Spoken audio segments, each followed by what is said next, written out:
سے پوچھتے ہیں جہیز کے بارے میں کیا حکم ہے؟ آج کل امیر لوگ اپنی بیٹی کو اتنا زیادہ جہیز دیتے ہیں کہ غریب لڑکیوں کی شادی نہیں ہو پاتی. کیا اس کا وبال امیر لوگوں پر آئے گا اور قیامت کے دن امیر لوگوں کی پکڑ ہوگی؟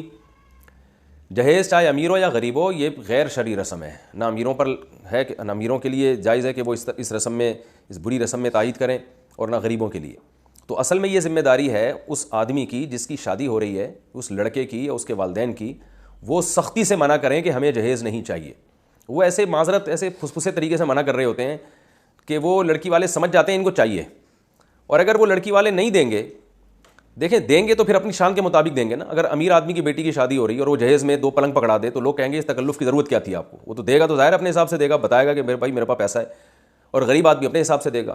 تو اصل میں یہ نہیں ہے کہ امیر کس حساب سے دے رہا ہے غریب. اصولی طور پر بات یہ ہے کہ ایک چیز بے موقع ہے، غلط ہے، تو وہ غلط کا مطلب وہ تھوڑی بھی پھر غلط ہے.